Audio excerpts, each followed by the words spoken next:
Hi friends, இன்றைக்கி தை மாதம் புனர்பூச நட்சத்திரம். இந்த புனர்பூச நட்சத்திரத்தில் என்ன விசேஷம்னா, ராமானுஜாச்சாரியார் மைசூரில் மேல்கோட்டில் இருக்கிற திருநாராயணபுரம் கோயிலில் இருக்கிற திருநாராயணர் மூலவரை கண்டுபிடிச்ச தினம். இதை இப்போவும் புனர்வசு திருவிழாவாக கொண்டாடுறாங்க. 11ஆம் நூற்றாண்டில் பகவான் ஆதிசேஷனோட அவதாரமாக பிறந்த ராமானுஜர் ஒரு சமயம் குலோத்துங்க சோழன் பகை காரணமாக கூரத்தாழ்வாரால் வற்புறுத்தப்பட்டு ஸ்ரீரங்கத்திலிருந்து புறப்பட்டு சத்தியமங்கலம் வழியாக கர்நாடகாவில் இருக்கிற தொண்டனூரை அடைந்தார்.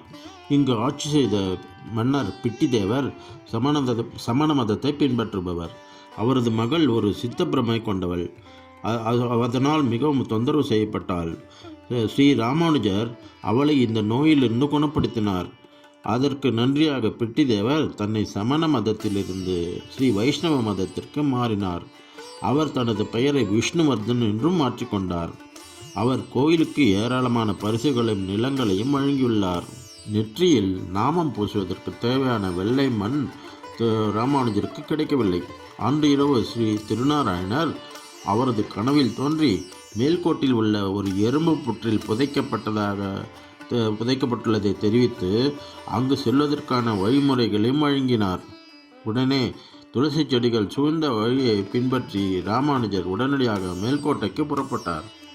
வந்தவுடன் கல்யாணி தீர்த்தத்தில் நீராடி நெற்றியில் திருமணநாமம் பூசிக்கொண்டு எறும்பு புற்றை கண்டுபிடிக்க தயாரானார். உள்ளூர் மக்களோட உதவியுடன் கல்யாணியின் பால் மற்றும் தண்ணீரால் எறும்பு புற்றை கழுவினார். மலை முழுவதுமாக கரைந்தபோது திருநாராயணரின் தெய்வீக ஆன்மீக மின்னும் சிற்பத்தை கண்டார். அவர் கோவிலில் விக்கிரகத்தை மீண்டும் நிறுவினார். கருவறை மற்றும் கோவிலை கட்டினார். தை மாதம் புனர்வசு நட்சத்திரத்தில் இந்த விக்கிரகத்தை கண்டுபிடித்த நிகழ்வு நடந்ததால் மேல்கோட்டில் இன்றும் அதை புனர்வசு உற்சவமாக அற்புதமான முறையில் கொண்டாடுகிறார்கள்.